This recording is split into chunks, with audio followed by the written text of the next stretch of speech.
Gideon Nash tightened the saddlebag strap and looked down at the withered piece of paper in his hand. Just one signature in the old, weathered house on the edge of town would be his. Purchase price, $5. Too good of a deal to pass up. He pushed the door open. The smell of rotting wood and dust clung to every breath. The evening sun streamed through a torn curtain, casting floating specks across the floor like the ashes of a life someone had left behind. Then he heard something, a ragged breath, a faint creaking of rope against wood. Gideon turned his head. The back door of the house stood ajar, swaying slightly in the breeze. And there, a tall Apache girl hung by a rope, her hands tied behind her back. Her feet touched the ground, but her body sagged, every breath a final battle. In that moment, Gideon did not think. He rushed forward, drew the small knife from his belt, and sliced through the rope. She collapsed heavy and solid. Like a warrior who had walked through hell, her calloused hands grabbed onto his shirt, leaving bloody smears behind. Her dark eyes fluttered open, wild but blazing with life. "Are you the owner?" Her voice was like a blade dragged across stone. Gideon nodded. "I just bought it." She gave a soft laugh, as if that was funnier than death itself. "Then you bought more than a house." Her breath stuttered. "You bought my life." Gideon clenched his jaw. Outside, the wind carried the distant sound of hooves. Someone was coming to take back what he had just freed, and he knew for $5 he had bought himself a war. Gideon carried the girl into the house. The wooden floor groaned beneath his every step. Her body was heavy, like a soldier returning from their final battle. He laid her down on a dust-covered couch, then rushed off to find some water. She struggled to sit up, her trembling hand pressed against her neck where the rope had left a deep, angry red mark, like death had branded her. Gideon handed her a bowl of water. She looked at him, her eyes wary like a wild animal cornered. "Go ahead and drink," he said softly. "I am not going to hurt you." She hesitated, then took slow, cautious sips. Her breathing began to steady, but suspicion still burned in her gaze. Gideon walked over to the dining table. An old, dust-covered envelope lay squarely in the center, as if waiting for someone to come and unlock the secrets of this house. Scrawled on the front were just a few words. "To the new owner, please save her." He tore the envelope open. Inside was a hastily written letter, the handwriting shaky but determined. "My name is Emmeline Fry. The girl beside you, she is bound by Vickers through false laws and debt. I tried to free her, but I failed. I left her behind in despair. If you are a good man, please protect her. If not, Vickers will come to reclaim what he calls his property." Gideon's voice lowered as he reached the final line. He clenched the letter in his fist. "Who are you?" Gideon asked, turning back to her. The girl met his eyes. Her voice was hoarse, but strong. "My name is Zinea, a warrior of the Apache tribe." Gideon nodded. "Why were you hanging in that room?"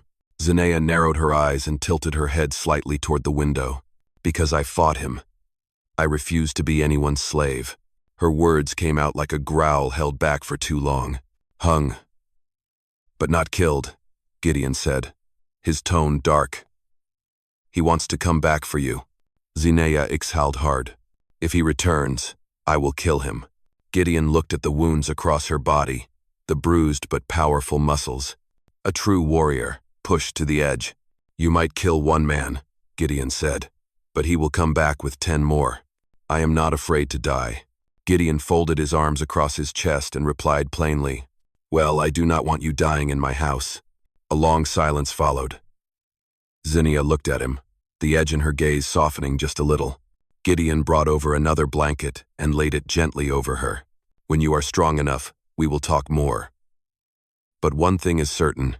He pulled the door shut, his hand resting on the gun atop the table. "The man who hung you will be back soon." Outside, the wind had picked up, swirling red dust across the yard. Zinea slowly closed her eyes.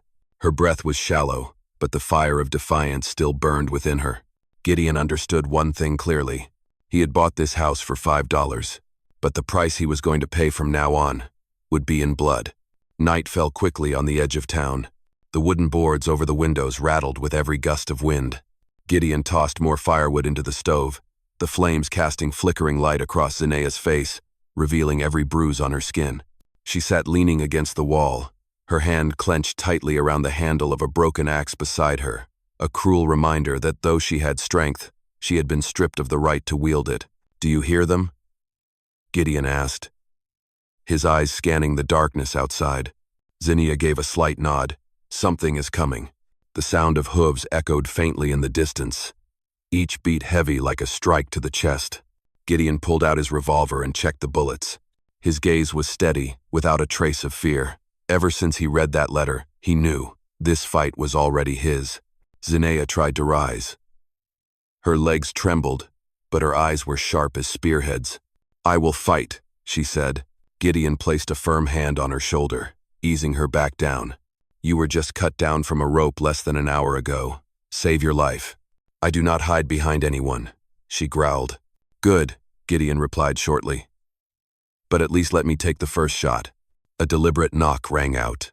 Thud, thud. The two of them exchanged a glance. Zinnia gripped the axe handle with every ounce of defiant fury she had left.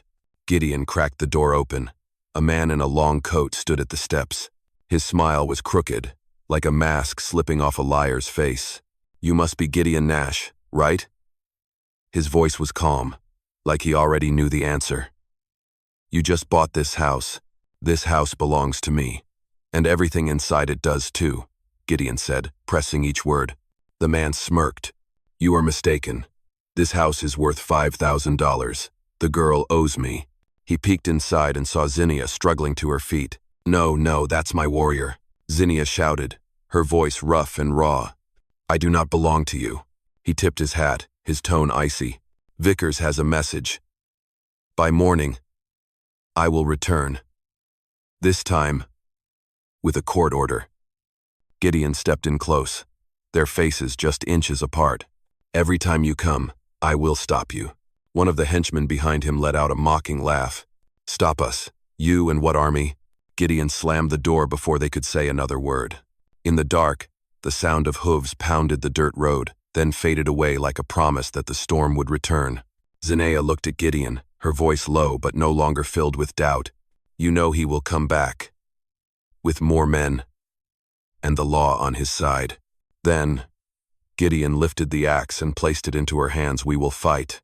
Zinaya gripped the handle with her entire spirit. "I will not let him hang me again." Gideon blew out the lamp and slung the rifle over his shoulder. Outside, the night sky pressed down on the house with a silence as heavy as stone. The battle had been set, and by morning, the verdict would be delivered. As the night wore on, the wind grew colder. The old wooden beams creaked as if they might collapse at any moment. Gideon gathered a few worn-out sacks and wedged them into the windows, then locked every door tight. The firelight danced across the walls, casting shadows of two people, a man who had once lost everything, and a warrior who had been forced to kneel. In their own ways, both were learning how to stand again. Zinaya pushed herself up, still unsteady, but her broad shoulders looked like they could carry the storm itself. "I owe you a thank you," she said, her voice softer than before. "You do not owe me anything," Gideon replied, still watching the darkness beyond the glass. "You saved me without even knowing who I was," she continued. "Most would have left someone like me behind." Gideon's grip tightened on his gun. He sat across from her, his eyes heavy, like they were reaching back into memories he had tried hard to bury. "Back then," he began slowly, "I owned a big ranch up north. My wife and my son both died during the epidemic." Zinnia studied his face closely. Beneath the hardened exterior were wounds that had never healed. "I sold the land," Gideon went on, his voice rough, "because I could no longer take the silence of that house. I left behind their graves. Left everything behind." He looked her straight in the eyes. "But I swore I would never leave anyone behind again." Zinaya said nothing. For the first time, her gaze held no defense or defiance. Only rare empathy from a warrior who had endured too much betrayal. "Vickers," she said softly, "promised to protect my people. Then he bound us with debts and laws we never understood. When I resisted, He tied me up and said my strength was only good for his entertainment and to threaten my own. She gritted her teeth, her hand tightening around the axe handle until her knuckles turned white. I would rather die than be used by him again. Gideon nodded. You will not die by his hands. The air between them was heavy, but warmed by one undeniable truth. They had both lost their families, but now, they might be the last shield each other had. An owl called out from the rooftop, a signal of something watching. Zinnia stood straighter, as if even a single glance from her could shatter fear itself. Tomorrow, she said, he will return with more men. And maybe with the law that tries to force you to kneel. Gideon gave a faint smile, the kind only a man who had walked through all his grief could manage. If his law is a chain, then I will use this gun to break every single link. The fire crackled, reflected in both of their eyes. They were no legends from stories, just two people who refused to bow, and when morning came, they would stand together. Thank you so much for being here. If this story brought back old memories of dusty afternoons, of hoofbeats echoing in your chest, please subscribe to my channel, so each day we can sit down again, and I will tell you another story from the Wild West. The night wind howled through the loose wooden boards. Gideon and Zinnia split tasks like two old soldiers who had fought side by side for years. He checked the guns and ammunition. She sharpened a kitchen knife she had found in the old cabinets. Zinnia glanced around the small house, her eyes scanning every corner, like she was calculating where it might break first. This place is too old to hold for long, she noted. Gideon slid a sack of dried grain against the door, both to block the draft and create a barrier. We do not need it to stand forever. Just until morning. Zinnia pressed her lips together and nodded. Suddenly, the sound of hooves echoed from beyond the gate. It was not Vickers, but there was something cautious in its rhythm. Gideon signaled with a sharp hand motion. Both of them moved against the wall, weapons ready. A figure stood on the porch and knocked 3 times. Thud, thud, thud. Gideon motioned for patience. Then a voice called out. It's me, Marshal Briggs.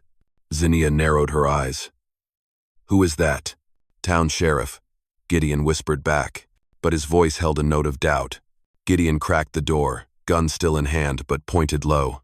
Briggs stepped inside, brushing dust off his coat, his eyes scanning the room until they landed on the red, bruised rope mark across Zinnia's neck. He did that to you? Briggs asked, his voice laced with restrained anger. Zinnia answered plainly. He wanted me to belong to him. Briggs gripped the brim of his hat tight. Vickers has leveraged debts on at least 12 families in this town, but no one has had enough evidence to bring him down. Gideon glanced at Zinnia. Until now? Briggs nodded firmly, his hand resting on the leather pouch at his side. We found part of the documents Emmeline left behind. If we combine them with a living witness, her, we can drag him straight to hell. Zinnia smirked. I am ready to face him. No more hiding. Briggs turned to Gideon. But to take this to court, you'll need to cover the remaining debt, even if it's the filth he created. Gideon did not hesitate. I will pay. As long as he never lays a hand on her again.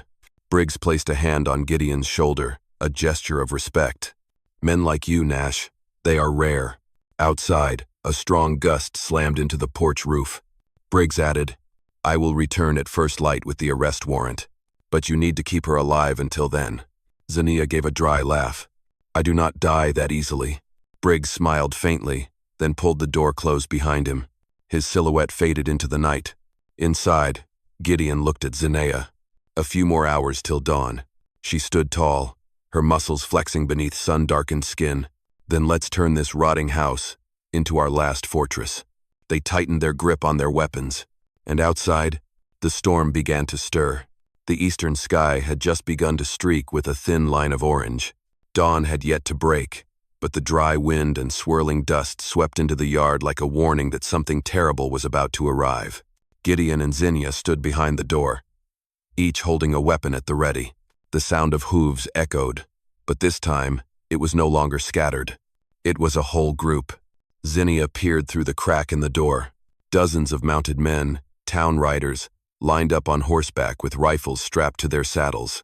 At the front rode Vickers, his long coat billowing in the wind, a cruel smile twisting across his face. He held up a stack of papers high in the air. Gideon Nash, open the door.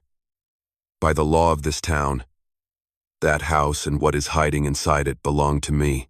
Gideon pulled the door open and stepped onto the porch, revolver in hand but pointed to the ground. He has no right to claim a person, he said clearly.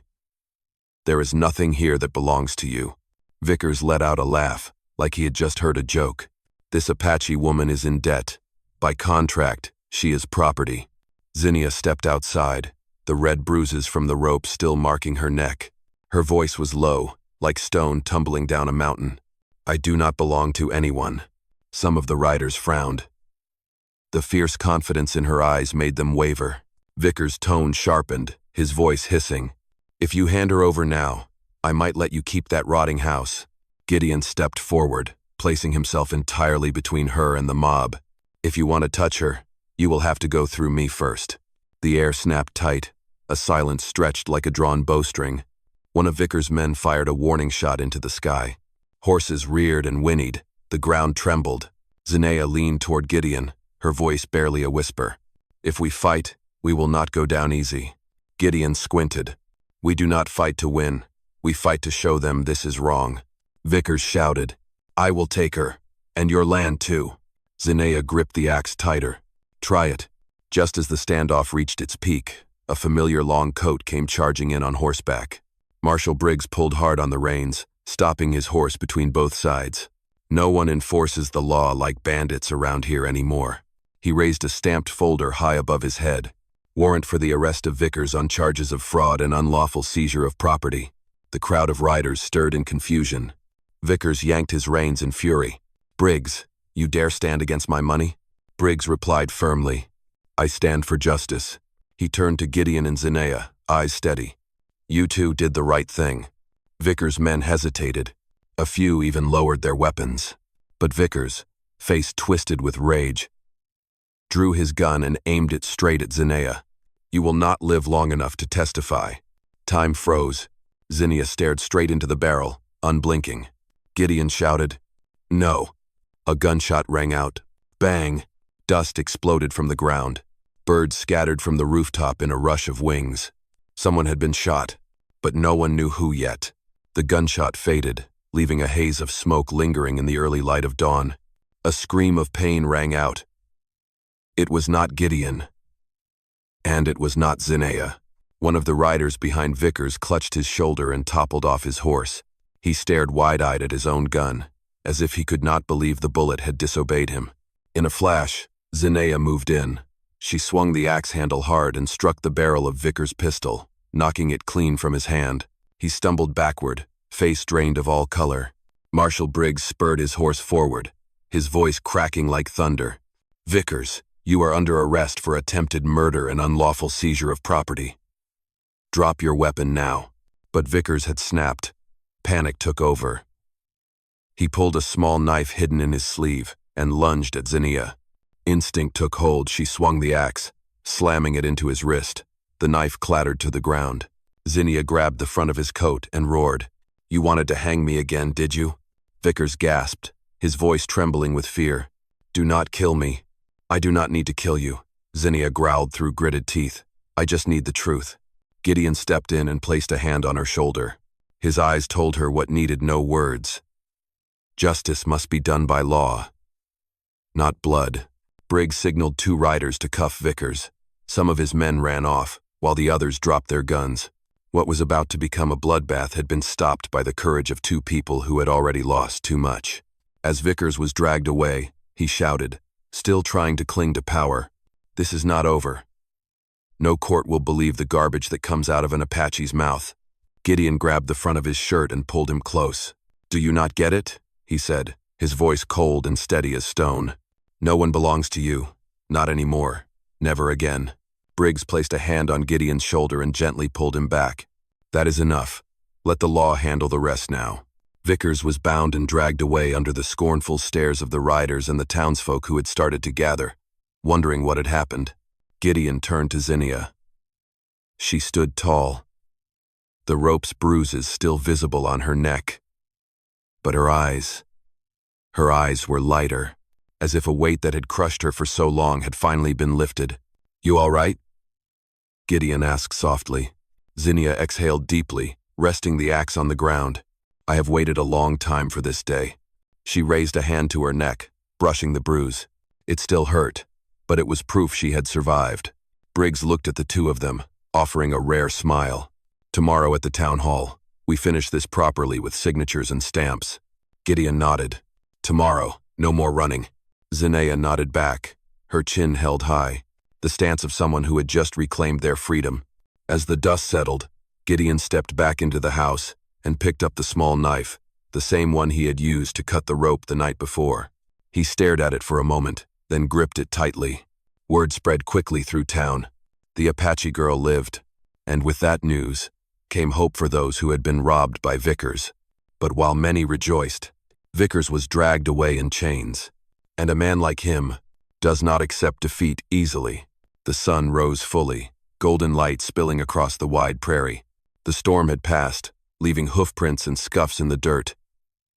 But the air felt strangely peaceful, as if the land itself was relieved that justice was not yet extinct in the west. Zinnia stood on the porch, stretching slowly. Her tendons stood out, muscles coiled beneath her sun-darkened skin. She looked up at the sky, eyes dark and deep like mountain stone. I am still alive, for real this time.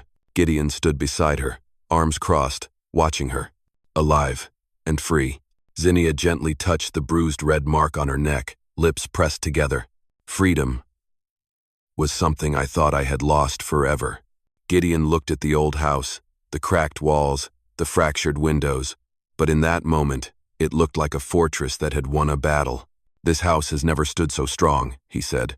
Zinnia smiled her first real smile, marked by pain, but also by the beginning of healing. Thank you, Gideon. Gideon shook his head. No, we did this together.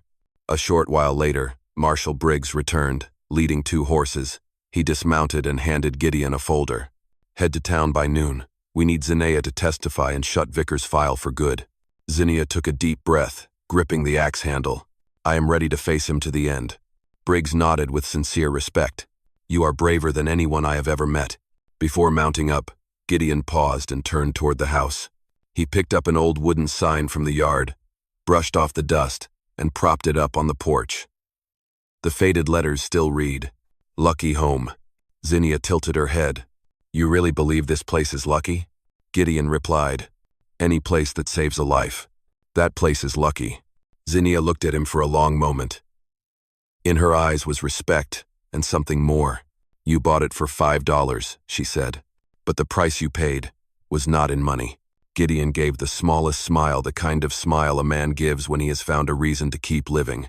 Maybe I do not yet know everything I have bought, but I know exactly what I will never let anyone take from me, you. Zinnia lowered her head slightly, almost shy, a rare thing for a warrior. I will not leave you again. Not until everything is finished. Briggs urged his horse forward. Let us ride, you two. The whole town is waiting for us to rewrite justice. Gideon reached out to help Zinnia onto the horse. She gripped his hand firmly, like a silent promise. Together, they rode off beneath the early sunlight, their shadows long across the ground. Bound together, unbreakable, a $5 house had brought a warrior and a chance to be a good man again. Dear friends, out here, in this harsh land where cruelty often runs wild, there are still those who choose to stand on the side of the light. They are not heroes, and they do not ask for praise. They are just decent people willing to reach out when someone else is about to fall, willing to say no to injustice, even when their own hearts are scarred. It is people like them who keep the last spark of hope alive in the Wild West. And sometimes, one act of kindness is enough to save an entire life. I am so grateful that you are here. I truly hope you are safe and happy wherever you are. I love all of you, my cherished listeners of Wild West storytelling. Let me know what you think of this story. Drop a comment below. Type in if you enjoyed it. And do not forget to subscribe to the channel for more thrilling tales from the Wild West.